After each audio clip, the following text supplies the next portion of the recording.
Good morning, welcome to the next podcast of Andy Collier-talks cricket memorabilia. I hope you've had a good week and you've been sitting through that mammoth night sale. I've only done sort of 1.5 days really, but didn't do that brilliantly. Some good prices on some one things and not on others, but I managed to get the William Lockwood signed postcard, so I was quite pleased with that. Big Surrey great there, and England great too. I've been reading up on Bill Lockwood and he was pretty good player, I've got to say. Anyway, onwards and upwards, bits and pieces that have arrived this week. We've got the Cricket Society News Bulletin there.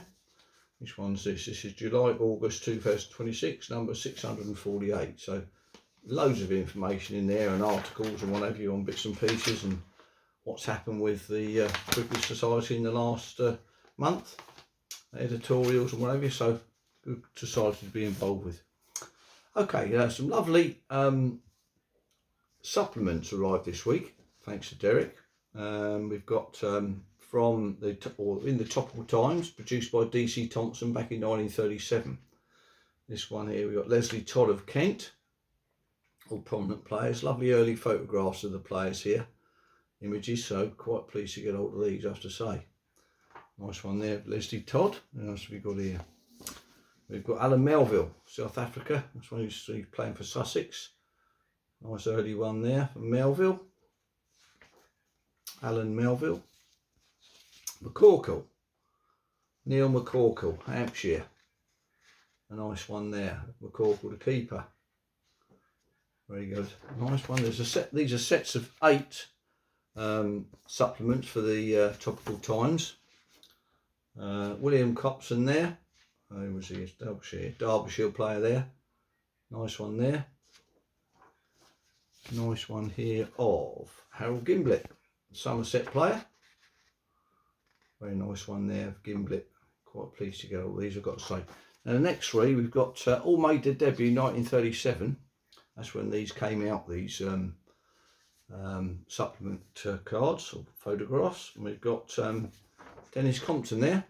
Made his debut along with Cyril Washbrook in the 3rd Test match of the New Zealand series 1937. Lovely early photograph there of Dennis Compton, I've got to say. Very pleased to get hold of that. Then Len Hutton made his debut in the 1st Test match, got Norton 1, bowled by Cowie. So not a great start to his career, but he made 100 in the next one, so he was up and running. There was Len Hutton, a nice one, Len Hutton, and then there is the Cyril Washbrook there. So all those last 3 made their debut for England in the 1937 series against New Zealand, and played for many years to come. So a very nice set there. So a set of 8 produced for the Topical Times by DC Thompson, 1937. And another lovely thing that's arrived this week is this nice letter here from the Master. Actually got his address here of down in Hove. He moved down there. Quite an interesting letter to Mr. Kosh, this one. I see at the bottom here. As for myself, I haven't played for some years, and I do not intend to start again now. With best wishes, Jack Hobbs there at the bottom there. Lovely signature of the Master there. So that's March 1940, 10th. Yeah. 1947, anyway, March 10th, 1947, so there we are. So he was playing up until he was, up until 1943, so that I imagine they were obviously charity matches and his Wimbledon cricket match and what have you, playing for the charities that he was known to support. So a nice letter there down from Sunnyside Mansions down in Brighton. So very pleased to get hold of that, and cheaper than nights. Don't tell anybody. Anyway, last week, behind me, you notice I did mention them, these lovely key fobs, or key rings from Matthew Thompson, when he, 2002, when he opened up and resurrected the Harry Boyle Oval near Bendigo. Alright, so there's 4 of these, lovely, I don't know how many of these he made actually, not very many. These are number 2s, anyway I think he made about 10 or 15 of these.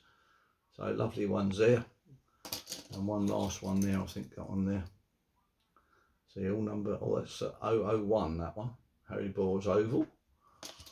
002, 004 and 003, so there's 4 of those. And then he done some lovely postcards to commemorate the opening of the Harry Boyle Oval. Managed to get him to sign that one there. Well, they're all signed actually. Nice postcard there. Harry Boyle Oval souvenir. So I've got 3 of those ones. That's the one he gave me for the visit. Nice one. They're all signed by Matthew. These ones, he's done a fantastic job at that oval. I've got to say, unfortunately, they never watered it after he finished doing it, but and it's sort of gone backwards a little bit. But it still looks great. And another lovely new pavilion. And these are nice ones here. Nice postcard. These are again done by Peter Fassick. These ones are signed on the back with the Peter McIver and Matthew Thompson there. You've got, because Harry Boyle was a footballer, you've got centre pitch Harry Boyle and George Coulthard there in the front of that one. Peter McIver done the research and what have you for Matthew, so it's a great little card, that one. And these ones are all number 2, these, signed by Matthew and Peter Fassick. Nice postcards here, so 2 of 50, so not very many of these about. Eagle Hawk 2023. So I'm very pleased to get all these. A nice one there. Peter Fassick doing all the artwork. Right, I'm reading a bowl of Harry Boyle there. Harry Boyle's Oval. Again, number 2, set of 4 of these, which Matthew kindly sent over to me. There's Harry Boyle again there. A very devil himself. It's got on that one. And the last one here, what's this called? Woodvale Recreation Reserve. That's where it's all based. So all number 2s, those ones signed by Peter Fassick and Matthew Thompson. And also Matthew gave me a lovely little file of Harry Boyle Oval dust there. So I've got my own little bit of Harry Boyle's Oval sitting in my cabinet. So anyway, that's about it for this week. I hope you get on okay at night. Still got today's to go through, but I don't think I can sit through another day. But if you're going today, have a good day, and I'll see you on the next one. Cheers.